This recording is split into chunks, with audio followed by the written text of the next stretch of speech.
शिक्षा के जिज्ञासु नमस्कार, आपका स्वागत है डॉक्टर पवन शुक्ला एजुकेशनिस्ट नामक यूट्यूब चैनल पर। आइए बात करते हैं नए टॉपिक की, कोरिलेशन की, सहसंबंध की बात करते हैं। आज की वीडियो का अंक है सहसंबंध, जिसे अंग्रेजी में कोरिलेशन कहा जाता है। सहसंबंध का शाब्दिक अर्थ आप देखिए तो सह माने साथ साथ और संबंध का मतलब जो रिश्ता है। ये सहसंबंध जो होता है वो दो चर के बारे में आप जान ही चुके हैं कि जो चर होते हैं, जब दो या दो से अधिक चर एक दूसरे के संदर्भ में कोई संबंध आता है तो उसको सहसंबंध कहा जाता है। आप जानते हैं कि सहसंबंध तीन प्रकार का होता है। सहसंबंध कितने प्रकार का होता है? सहसंबंध तीन प्रकार का होता है। पहला धनात्मक होता है, दूसरा ऋणात्मक होता है और तीसरा जीरो होता है। तो धनात्मक सहसंबंध का मतलब वह सहसंबंध होता है जिसमें एक चर के बढ़ने पर दूसरा चर भी बढ़े। जैसे एक उदाहरण लीजिए कि आयु और बुद्धि। आयु और बुद्धि का एक हिसाब से देखें तो अगर किशोरावस्था तक आयु और बुद्धि का आकलन किया जाए तो जैसे जैसे आयु बढ़ती है वैसे वैसे बुद्धि बढ़ रही है। या फिर आयु और शारीरिक जो वजन है उसका भार वो देख लीजिए, तो जैसे जैसे आयु बढ़ती है वैसे वैसे भार बढ़ता जाता है। तो ये दोनों साथ साथ घटेंगे, साथ साथ बढ़ेंगे। तो जैसे जैसे आप देखें कि जो भी चर दो चर एक दूसरे के साथ साथ घटते हैं या बढ़ते हैं वो सहसंबंध धनात्मक होता है। दूसरा ऋणात्मक होता है। ऋणात्मक का मतलब एक जब बढ़े तो दूसरा घट जाए, एक जब घटे तो दूसरा बढ़ जाए। तो इस तरह के जो चर होते हैं, जो सहसंबंध होते हैं, उन्हें निगेटिव यानी ऋणात्मक सहसंबंध कहा जाता है। जैसे कि आप देखिए कोई भी ऋणात्मक सहसंबंध में आप देखिए कि जो चर एक चर के बढ़ने से दूसरा घट रहा है। जैसे आपकी थकान लगने से आपकी ऊर्जा आपकी जो थकान लग रही है, थकान बढ़ती जा रही है तो आपकी कार्य में रुचि कम होती जाएगी, है ना। थकान बढ़ती गई तो कार्य में रुचि कम हो गई। यानी जो एक चर जब घट रहा है तो दूसरा बढ़ रहा है, और एक चर जब बढ़ रहा है तो दूसरा घट रहा है। जब थकान नहीं है तो आपकी रुचि अध्ययन में बढ़ती गई। तो ये क्या है? यह ऋणात्मक सहसंबंध। तीसरा जीरो कोरिलेशन का तात्पर्य होता है कि वह सहसंबंध जिसमें एक दूसरे जो एक चर है और दूसरा चर है उससे कोई संबंध नहीं है। जैसे मेरे सोचने से आपके सोचने का कोई संबंध नहीं हो रहा है क्योंकि यहाँ जीरो कोरिलेशन है। या फिर भारत में जो घटनाएं हो रही हैं उसका भारत के अलावा अन्य देशों जैसे कुछ चीज़ों में हो सकता है हो, लेकिन काफ़ी चीज़ों में उनसे कोई प्रभाव नहीं पड़ता है। तो ये जीरो कोरिलेशन होता है। तो ये तीन प्रकार होते हैं, आप याद रखिएगा। और जो सहसंबंध का एक सारणी है उसको यहाँ बनाना चाहें तो जो धनात्मक और ऋणात्मक सहसंबंध होता है उसके संदर्भ में हम बात करें तो आपको थोड़ा सा समझाना चाहेंगे कि एक तो आप जान लीजिए कि जीरो आपका जो होता है वह क्या है? ये शून्य धन हो गया। इसके बाद जो ऊपर नीचे दो होते हैं कोरिलेशन देखा जाए तो जीरो के बाद इसको +2 1 +2 पॉइंट धन दशमलव शून्य धन 0.4 धन 0.6 शून्य धन सीधा देखिएगा 0.80 और 1 और शायद 9 जीरो भी होता है। अच्छा, इसमें जो है 20 40 70 90 ही होता है। आपके सामने यहाँ थोड़ा सा मिसप्रिंट हुआ। तो 20 40 70 90 20 40 70 90 इस तरह से आप देखिए तो हो गया इसका 0.20 0.40 0.70 0.90 और 0.99 कहिए, शून्य नहीं, और 1.0। इसका मान जो धन 1 से ऋण 1 तक होता है। जो सहसंबंध का अधिकतम मान है धन 1 है और न्यूनतम मान ऋण 1 होता है। 0.02 ऋण 0.40 ऋण 0.70 ऋण 0.99 और ऋण 1.00। ये आपका पूरा सारणी है। जो पूरी सारणी यह है सहसंबंध गुणांक की मात्रा के संदर्भ में कि जो ये होता है यह धन 1 से ऋण 1 तक होता है। अब इसमें आप देखिए क्या दिखाई दिया आपको कि इसमें जो ये है ये पूर्ण ऋणात्मक धन सहसंबंध है। क्या है यह? पूर्ण ऋणात्मक सहसंबंध। इसको समझिएगा, ऋणात्मक सहसंबंध। Whole negative perfect negative correlation है यह, पूरा निगेटिव कोरिलेशन है। यानी जो जिन चरों में ये सहसंबंध होगा तो पक्का है कि एक बढ़ेगा तो दूसरा पूरी तरह से घटेगा। और ये जो +1 है ये क्या है? यह है पूर्ण धनात्मक सहसंबंध। ये क्या है? पूर्ण धनात्मक सहसंबंध है।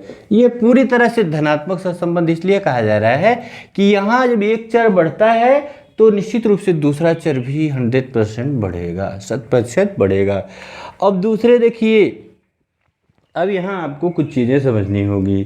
जैसे ये 0 से 2 0, आप देखिए इतना गैप हो रहा है, 0 2 0, फिर 2 0 से 4 0 तक, माने 0.40 0.40 से 0.70 तक, फिर 0.70 से 0.99 तक, और ये तो हो ही गया। इसके बाद 0 से लेकर के 0.20 0.40, फिर 4 से 7 9 तक, फिर 7 से 9 तक। तो ये जो आपको मिल रहा है इसी में आपको पता चलता है कि कौन से ये सारणी आप याद रखेंगे, क्योंकि प्रश्न की दृष्टि से अच्छा होता है। ये जो 0.7770 से 0.99 तक का जो सहसंबंध होता है वह उच्च श्रेणी का धनात्मक सहसंबंध है। उच्च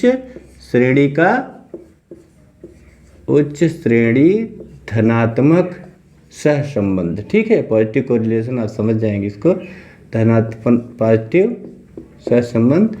और ये नीचे वाला 99 क्या है? ये है उच्च श्रेणी का ऋणात्मक सहसंबंध। ये क्या है?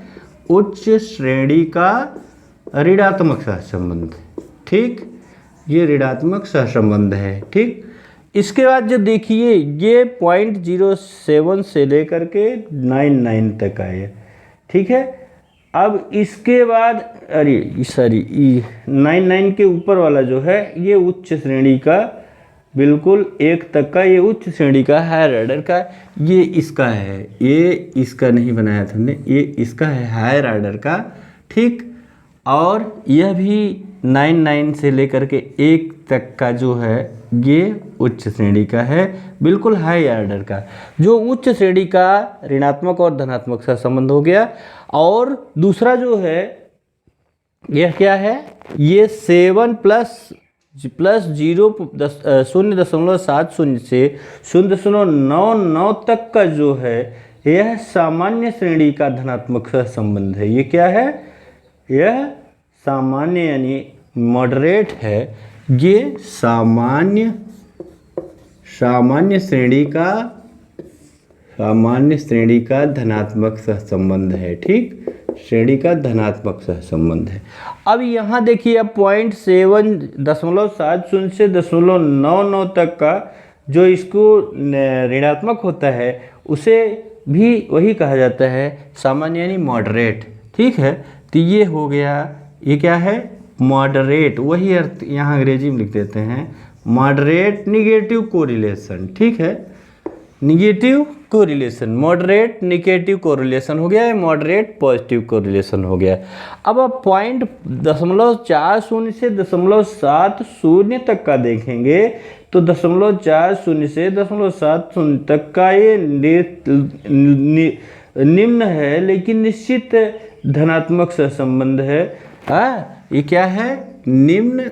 ये सामान्य श्रेणी का 7 से 9 तक का है, ठीक है। और ये है निम्न निश्चित, लो डेफिनिट, ठीक है। लो डेफिनिट पॉजिटिव कोरिलेशन, ठीक है। अब ये क्या है? 0.740 से लेकर के 0.40 से 0.70 तक ये भी निम्न हुआ। 0.40 से 0.70 तक ये जो आपका आया है ये क्या हुआ? लो, हाँ, लो डेफिनिट, ये निश्चित है, इसीलिए इसको कहा जाता है लो डेफिनिट निगेटिव कोरिलेशन, नीचे यहाँ लो डिफिनिट निगेटिव कोरिलेशन, ठीक है। इसके बाद आप देखिए तो अब आप आ गए 0.4 से 7 तक तो देख लिया आपने, फिर 0.20 से 0.40 के बारे में देखेंगे। तो यह 0.20 से 40 का जो है यह 0.40 से आपने देखा ये किसका है, 0.40 से 0.70 तक का, तो ये निम्न निश्चित हो गया। अब ये 0.20 से 0.40 जो धनात्मक है इसकी सूक्ष्म स्लाइट एंड नेग्लिजिबल है, ये सूक्ष्म और उसको क्या कहते हैं, नेग्लिजिबल को नगण्य। हाँ, ये है ये वाला सूक्ष्म नगण्य। नगण्य का मतलब अगर इसकी गणना ना की जाए तो भी कोई बुराई नहीं है, सूक्ष्म नगण्य पॉजिटिव कोरिलेशन, ठीक। और इधर भी वही है, तो सूक्ष्म यानी लो, नेग्लिजिबल है कि इसको बहुत गणना ना करें तो भी कोई दिक्कत नहीं होती है। यहाँ आपका पॉजिटिव की जगह निगेटिव कोरिलेशन हो जाएगा, ठीक। अब इसके बाद 0.0 से 20 तक जो है, 0.0 से 20 तक ये सूक्ष्म नगण्य हो गया, इसको आप देख ही लिए। 20 से आगे आपका, इसके बाद ये जो बचता है शून्य सहसंबंध है, ठीक है। शून्य सहसंबंध 0 आपका सामने है, ये कौन सा है, ये है शून्य सहसंबंध। तो इस तरह से हमने जो है आज सहसंबंध के संदर्भ में बात किया है। अगले वीडियो में हम सहसंबंध की गणना करने की बात करेंगे। तब तक आप अध्ययन करिए और जैसा हो बताइए। चैनल लाइक शेयर सब्सक्राइब अवश्य कर लीजिएगा। धन्यवाद, नमस्कार।